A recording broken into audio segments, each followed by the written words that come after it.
असं कधी कधी वाटतं की मी एवढं देवधर्म करूनही माझ्याच नशिबाला हार का येते, माझा पराभव का होतो. पण ज्या वेळेला आपल्याला असं वाटतं त्यावेळेला ती आपली परीक्षा असते, आपली देवाने घेतलेली परीक्षा असते. आणि देव आपल्याला म्हणत असतो, नाही बाळा, मी आहे ना तुझ्या पाठीशी, तू आता काही भिवू नको. आणि ज्या वेळेला हा स्वामीचा शब्द हळूच आपल्या कानात पडतो ना, त्यावेळेला जर आयुष्यामध्ये नेकी असेल तर देव आपल्याला कधीच हरू देत नाही.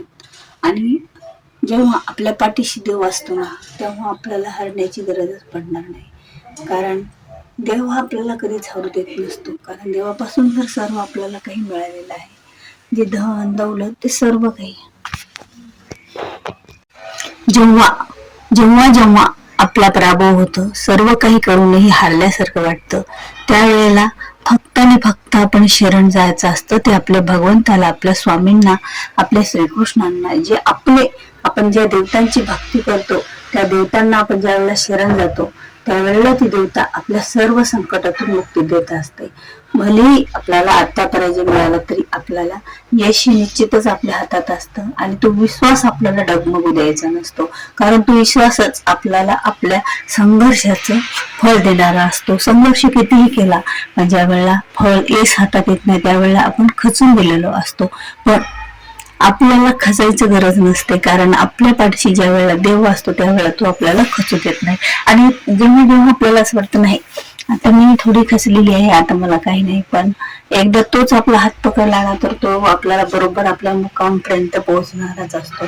कारण स्वामींनी ज्या वेळेला आपल्या भक्तांचा हात पकडतात ते कुठून नाही ते कुठून त्यांना बरोबर त्यांच्या दिशेपर्यंत पोहोचतात. आपण कितीही दिशा भटकू द्या, आपल्याला कितीही वाईट वाटू द्या, पण स्वामी हे आपल्याला बरोबरच जे द्यायचे त्यावेळेला योग्य वेळ आल्यानं देतातच. कारण त्यांना माहित असतं आपल्यासाठी योग्य वेळ कोणती आहे, आपल्याला माहित नसतं.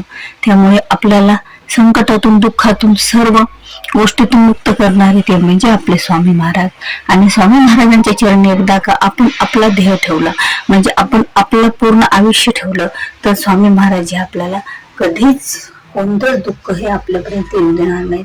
कारण स्वामींनी जे ठरवलं तर स्वामी आपल्याला सर्व दुःखातून मुक्त करते. आणि स्वामींच्या हा एक शब्द आहे की भिऊ नकोस, मी तुझ्या पाठीशी आहे. आणि त्याची प्रचिती नेहमी आणि वारंवार आपल्याला आलीच पाहिजे. निशंक होई रे मना, निर्भय होई रे म्हणा, प्रचंड स्वामी बळ पाठीशी नित्य आहे रे म्हणा. हे जेव्हा आपण आठवतो ना त्यावेळेला आपलं मन हे खूप असं शंका आणि याचं समाधान होतं. आणि आपण निस्वार्थ भावनेने स्वामींची सेवा करायला लागतो आणि आपलं मन हे हलकं होतं. कारण मनाला हलकं करण्या इतकं काम म्हणजे ते स्वामी करत असतात. आपल्या मनात भलेही कोणते विचार येऊत, भलेही आपल्या मनामध्ये कुठलीही संकट येऊत, पण स्वामींनी ज्या वेळेला आपल्याला हात पकडलेला असतो त्यावेळेला निश्चितच स्वामी हे आपलं सर्व काही चांगलं करणारे असतात. म्हणून तर स्वामींची सेवा, पूजा, आराधना ही आपल्याला कधीच कधीच कधीच सोडायची नसते. कारण स्वामी हे आपल्या पाठीशी उभे आहेत. ती आपली गुरु माऊली आहे, ती आपली आई आहे आणि ती आपला सांभाळ करणारी आहे. आणि निश्चितच करत असते बघा. ज्या ज्या वेळेला तुम्हाला संकट येतात, ज्या ज्या वेळेला तुम्हाला असं वाटतं की आता मी थकलेली आहे, आता मी हारलेली आहे, त्यावेळेला स्वामी हे आपल्याला आपलं बोट घेऊन आपल्याला वर काढतात. असं म्हणतात ना, कितीही प्रयत्न केली, एक जर हातात येत नसेल तर आपला संघर्ष हा चालू ठेवायचा आणि आपले कर्म चालू ठेवायचे आणि विश्वास फक्त स्वामीवर, आपल्या कोणत्याही एखाद्या देवावर ठेवायचा, जेणेकरून आपल्याला तो विश्वास आपल्या किनाऱ्यापर्यंत पोहोचणारा असतो. कारण कधीही देवामध्ये सर्व शक्ती सामावलेल्या असतात. ते ब्रह्मांड नायक आहेत.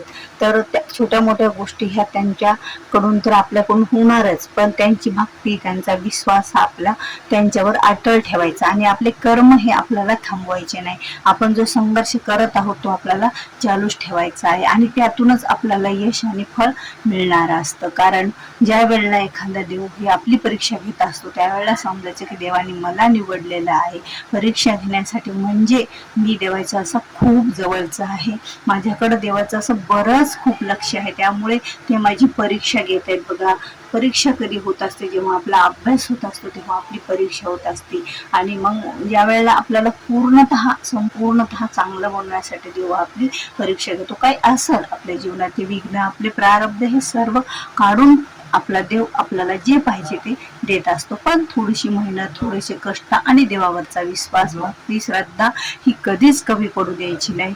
आणि हारणं हे पराभव होणं हे आपल्या हातात काही एक नाहीये. फक्त आपण कर्म करत राहायचं आणि सर्व फळाची आशा ही आपल्या भगवंतावर, आपल्या ईश्वरावर आपण सोडून द्यायची असते. आणि तोच आपल्याला या सर्वातून मार्ग दाखवणारा असतो.